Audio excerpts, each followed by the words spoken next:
Okay guys, welcome back na naman sa aking YouTube channel. No? So bukas update ni Nycro starting ng alas 6 ng umaga hanggang 8:40 AM ng umaga pa rin. So ano na ba yung mga in-game updates niya? So may dalawa dito guys.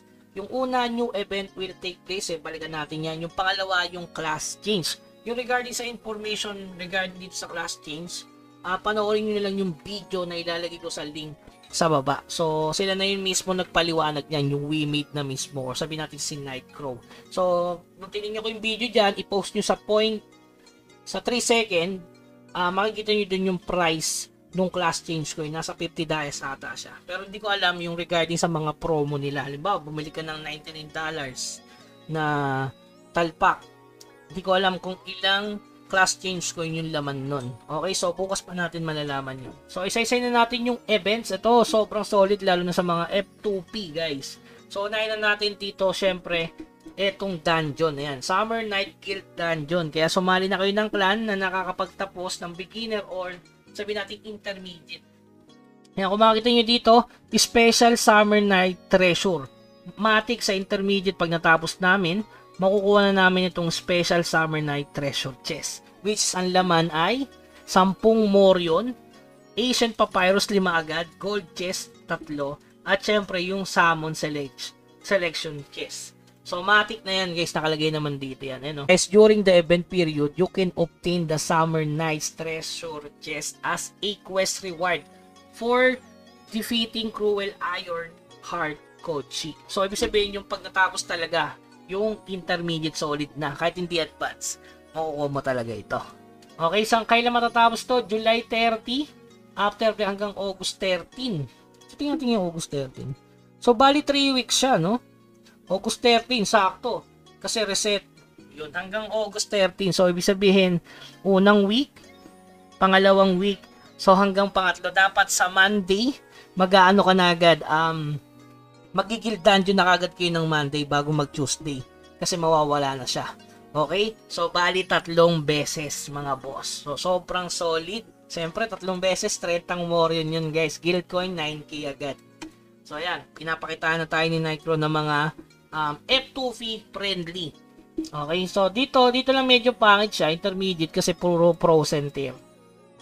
Okay? Hindi katulad sa beginner, meron papyrus. Mahalaga kasi ito. Hindi pa naman kasi ako pure tier 2. Kasi itong Pro Center, material siya para sa Epic. Ang bubuwagad ng Epic, sobrang mahal nun mga boss. Napaka-solid yan kasi yung mga boss trade at saka yung LOP pa, di ba? So madadagdagan yung ating Morion. Meron pa yan guys, mission completion, may Morion din doon. Tapos itong pangalawa, drop event. Starting yan ng July 30 hanggang August 13. So mechanics nito, same lang sa Ice Knock, na lalabas lang itong babaeng to sa Bastion ng August 2 hanggang August 4 lang. So, 3 araw lang ulit guys. Tapos babalik sa 9, sa 11, tapos 16, sa 18. Okay? So, yan. Same lang na mechanics sa Ice Knock kay Salik. Si Salik babalik ng August 2 sa Avilius. Kaya magtabi na kayo ng Ice Knock. Hanggang July 31 pa naman yung farming yun eh. Tapos ito napaka-solid guys. Yung sa artifact. Per week siya guys. So, makakuha kayo ng 3 piraso nito. Sakto guys, itabi nyo to kasi magagamit nyo to sa dice. Sa dice at saka sa hard glass. +1 tapos rekta nyo nito. Baka kasi sa +3 maglalabas na siya ng option. Pero mas sulit to kapag ginamit mo to sa compass. Ayan no. 3 piraso yan guys. Enhancement yan. Kaya solid to pang F2B talaga. So libre lang na makukuha natin. So dito, meron dito magical rune slate. 3 piraso din guys. So magical rune slate. Ano yung Kuya Bags? Yung sa infuse para makapagpapalit-palit ka. So sobrang solid kasi 3 yan mga boss. So sunod na tayo, check-in event. Syempre may papyrus na naman. Ayan. Check-in event lang mga boss.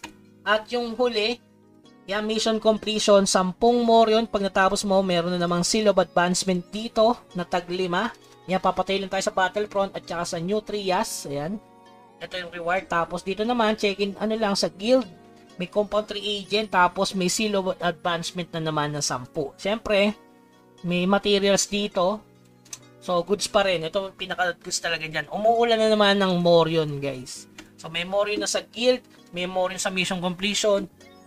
Tapos may Morion sa boss raid. Tapos Morion pa sa LOP.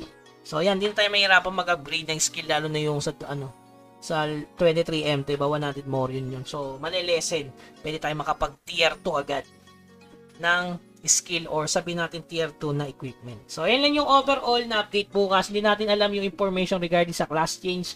So, tingnan na lang natin yun sa actual. So, 8:40 AM bukas. Kita-kits. Hanggang sa muli. Huwag kalimutan i-like tong ating channel. Paalam.